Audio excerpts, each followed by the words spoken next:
కొడితే ఇక్కడ ఇట్టా వచ్చి పడ్డావన్నమాట. లేదు తమ్ముడు, మా ఇద్దరి మధ్యన అసలు కాక అప్పుడే మొదలైంది.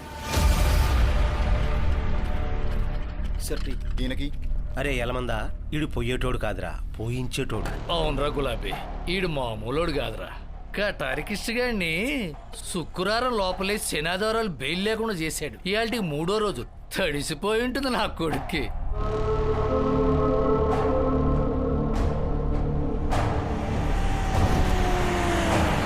జయమ్మ అనుకుంటా. అనుకోవడం ఏంటి, జయమ్మే. బొవ్వ తెచ్చిందా? బెయిల్ తెచ్చుంటది. అబ్బో చూద్దాం పదమ్మా. క్లాసులు ఇచ్చాలండి. రేపు ఇస్తానులే అమ్మా. ఇక్కడ అక్కడ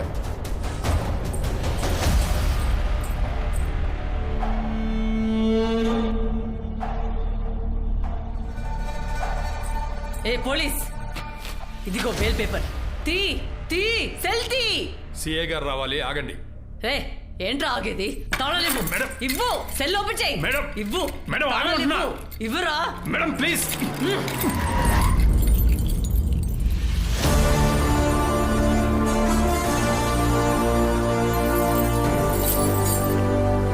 తిలక్, ఒక కాఫీ చెప్పు. కళ్ళ ముందు ఇంత మనసు ఉంటే పట్టించుకోకుండా వెళ్ళిపోతాడేంటి? మీరుండండి మేడం, మనకు కావాల్సింది ముందు బెయిల్. మీ మాట కానీ విన్నాడనుకోండి, వారం రోజులు లోపలే ఉంచుతాడు కృష్ణని. సార్ మీరు చెప్పండి.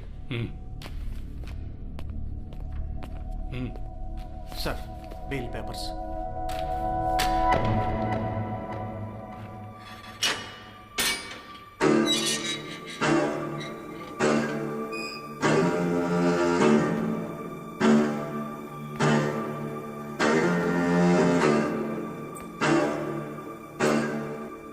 రాయ్ గట్టిగా.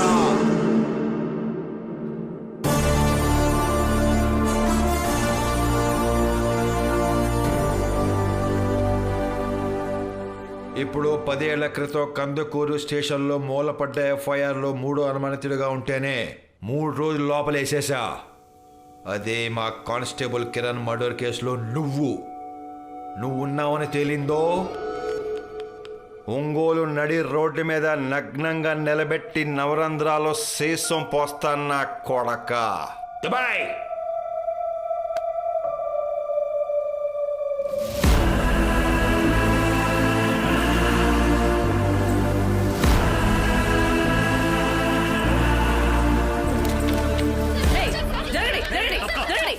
రాకృష్ణ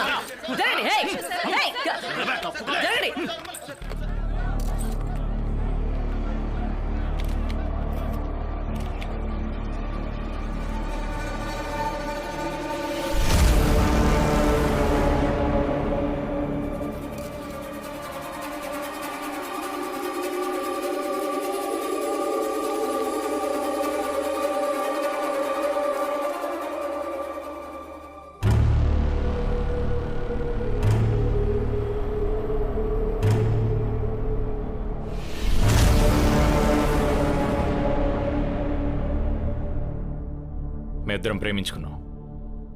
ఇన్నాళ్ళు నీకు భయపడి నీ కూతురు మెడలో తాళి కట్టకుండా ఉన్నా. కానీ ఇప్పుడు ఊరికో మగాడు వచ్చాడు. ఆ మగాడి స్టేషన్లో ఉన్నాడు. ఆ ధైర్యమే నీ ముందు ఇలా నిలబడేలా చేసింది.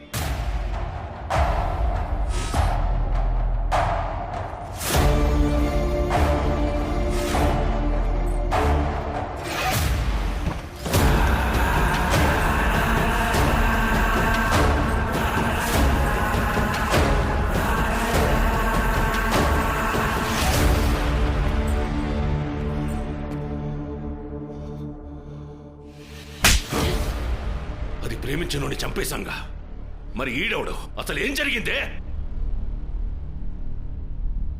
ఏడో తప్పు జరిగింది కృష్ణ. తప్పు జరిగింది సార్. నిత్య నేను ప్రేమించుకున్నాం.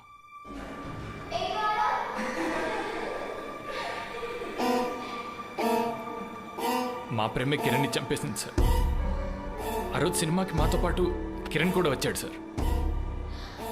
అసలు కిరణ్ ప్లేస్లో చావాల్సింది నేను. ఆ రోజు బైక్ మీద నిత్యం డ్రాప్ చేయాల్సింది నేనే సార్. సినిమా బాగుందిరా, మళ్ళీ వద్దాం.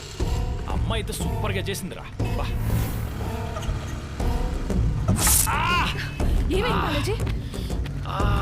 అరే ఏమైందిరా హాస్పిటల్కి వెళ్దాం పదా. వద్దురా, ముందు నువ్వు నిత్యాన్ని ఇంట్లో డ్రాప్ చేసిరా. లేట్ అయితే తనకు ప్రాబ్లం అవుతుందిరా. సరే నిత్య, నువ్వు హాస్పిటల్కి నేను డ్రాప్ చేస్తా. నేను చూసుకుంటారా, నువ్వు వెళ్ళు.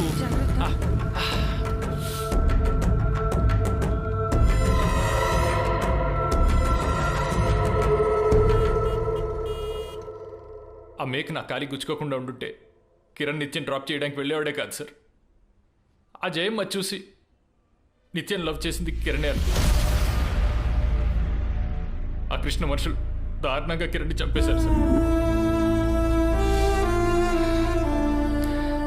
ఆ విషయం బయటికి తెలిస్తే నన్ను కూడా చంపేస్తారేమో అని భయం వేసి ఇప్పటివరకు ఈ విషయం ఎవరికి చెప్పలేదు సార్.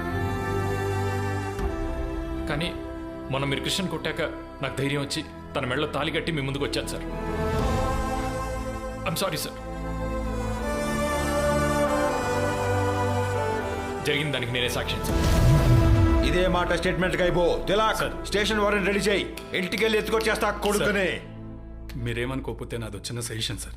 చనిపోయింది పోలీసు, స్టేట్మెంట్ ఇచ్చింది కూడా పోలీసేనని వాడు లీగల్గా వెళ్తాడు సార్. సరైన సాక్ష్యం లేకుండా వాడిని ఎన్నిసార్లు లోపలేసినా ఏదో రకంగా వాడు తప్పించుకుంటాడు సార్.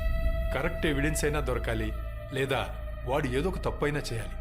అప్పటిదాకా వెయిట్ చేద్దాం సార్. అంటే వాడు తప్పు చేసేదాకా వెయిట్ చేయాలా? వాడి చేతే తప్పు చేయిస్తా.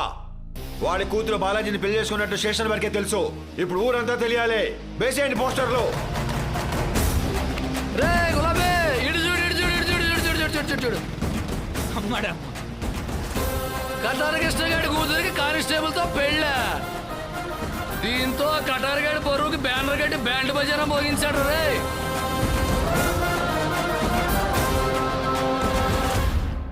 విషయం తెలిసి ఊళ్ళోకి వచ్చాను కృష్ణ. టౌన్లో పోస్టర్లు చూసి చాలా బాధేసింది. నేను ఈ జిల్లాలో ఉండుంటే ఇలా జరగనిచ్చేవాడిని కాదు. డోంట్ వరీ, నా ఇన్ఫ్లుయెన్స్ ఉపయోగించి వాడిని ఎక్కడికైనా ట్రాన్స్ఫర్ చేయిస్తాను. ఏడకు పంపిస్తారండి? ఎక్కడికైనా, గుంటూరో.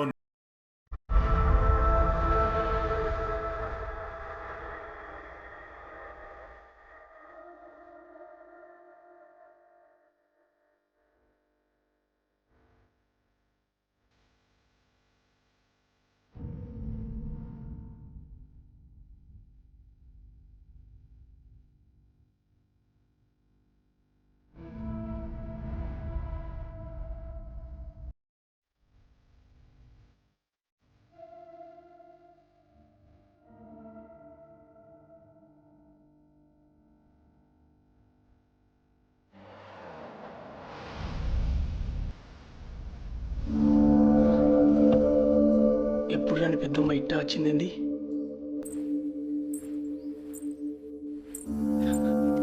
ఏమండి? కృష్ణ గారు వస్తాను. ఒక్కగానొక్క కూతురు, దాన్ని సంపద్దు. అదంటే మీకెంత ఇష్టమో నాకు తెలుసు. ఎదురొస్తే ఇష్టానైనా చంపేస్తారు. నా బిడ్డను బతకనివ్వండి, దాన్ని సంపదని మాట ఇవ్వండి, మాట ఇవ్వండి.